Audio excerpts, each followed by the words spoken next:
Bueno, Ana María Yuba con nosotros. Bienvenida, Ana María. Hola, ¿qué tal? Encantada de estar otra vez por acá. Pero con todo gusto. Pero el año pasado estuviste con tu novela Sirena de Río. Así es, sí, y sí. Ya tenemos nuevo libro, ¿eh? ¿Cómo escribir un microrrelato? Esto no es una novela.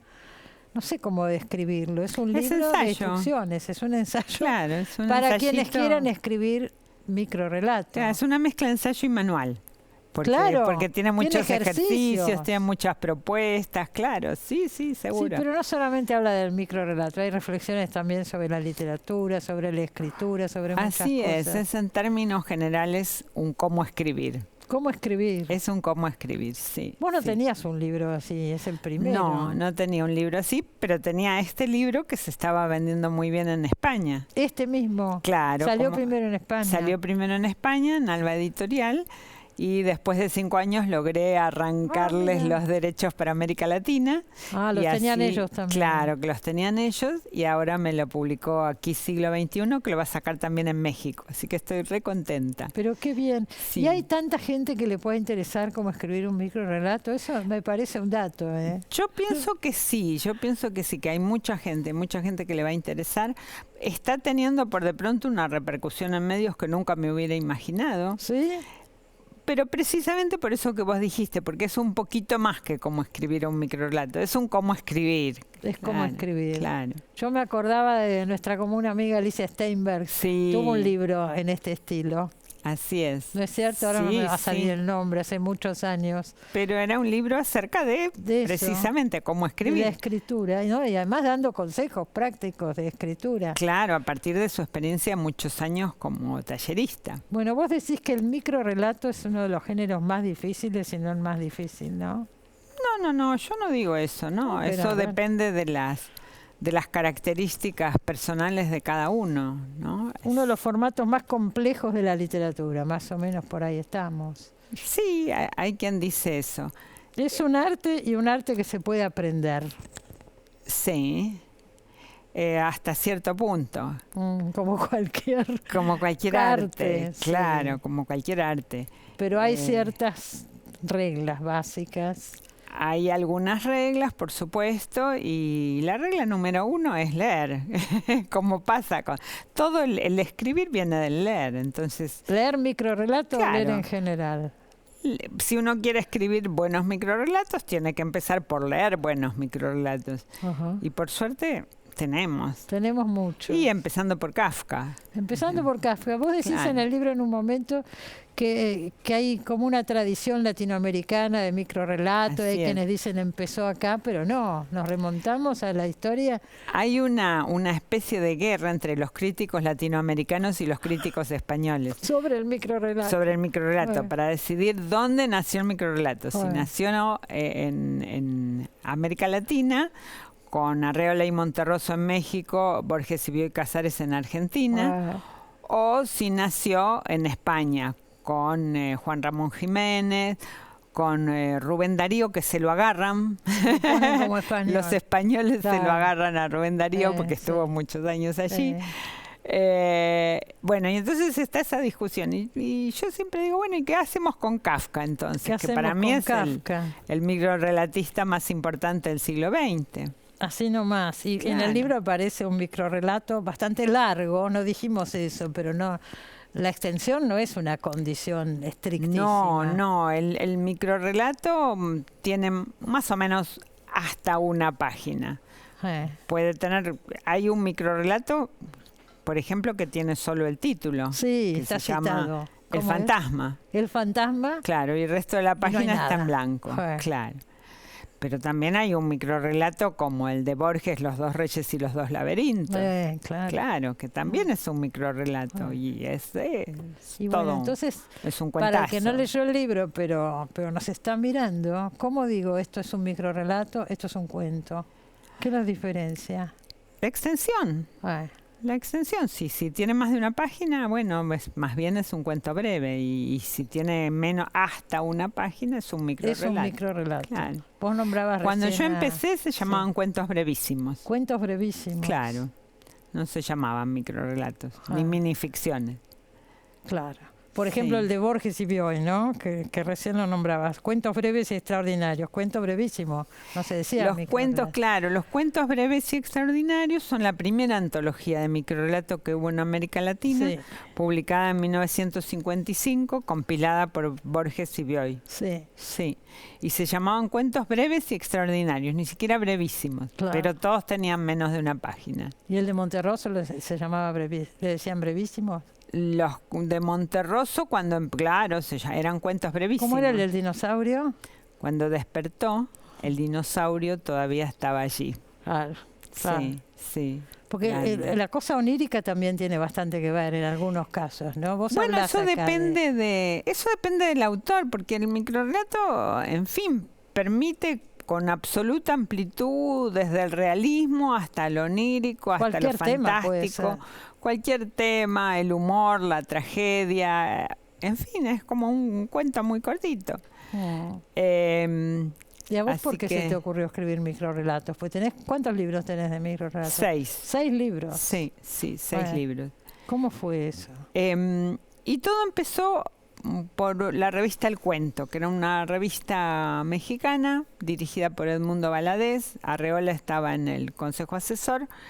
Y era una revista que publicaba solo cuentos y también muchos cuentos brevísimos, que se llamaban así en ese momento. Y tenía un concurso permanente de cuento brevísimo, y mis primeros microrelatos los escribí para mandarlos a ese concurso. Durante años pensé que nunca había... La revista, eso fue en el año 75. En el año 76 empezó la dictadura, revistas extranjeras no entraron más al país. Perdiste el contacto con ellos. Perdí el contacto y creí que nunca había pasado nada con mis microrelatos. ¿Y los publicaron? Y los publicaron y me enteré 30 años después. ¿En serio? En México, claro. Con un amigo mexicano que me dio las revistas y además compilaron en un volumen, en un libro, los microrelatos del cuento. Porque fueron muy importantes para toda la comunidad microrelatista latinoamericana. ¿Y vos sin saber nada? Yo no sabía nada, ¿no? Claro. Tampoco te habían pedido ninguna autorización, digo. No, bueno, se supone que si los mandé era para que los publicaran. Para que los publicaran. Claro. Sí, pero nunca supe lo que había pasado. ¿Cómo era el de Kafka que habíamos dicho, que lo tengo acá marcado? Es largo, se llama Buitres, es bastante tremendo. Muy terrible. Sí, es un poco largo. ¿Querés leerlo vos? Bueno, dale. A mí me gustaría, porque así se entiende más de qué estábamos hablando. Claro, exacto. Este es de Kafka. Este es de Kafka. Que por supuesto ni se le ocurría decir que era un microrelato. No, qué sé yo, él lo decía en alemán, vaya a saber cómo lo decía. Vaya a saber qué decía Kafka. Claro. Este se llama Buitres. Sí. Érase un buitre que me picoteaba los pies. Ya había desgarrado los zapatos y las medias y ahora me picoteaba los pies. Siempre tiraba un picotazo, volaba en círculos inquietos alrededor y luego proseguía la obra. Pasó un señor, nos miró un rato y me preguntó por qué toleraba yo al buitre. Estoy indefenso, le dije. Vino y empezó a picotearme. Yo lo quise espantar y hasta pensé torcerle el pescuezo, pero estos animales son muy fuertes y quería saltarme a la cara. Preferí sacrificar los pies, ahora están casi hechos pedazos. No se deje atormentar, dijo el señor. Un tiro y el buitre se acabó. ¿Le parece?, pregunté. ¿Quiere encargarse del asunto?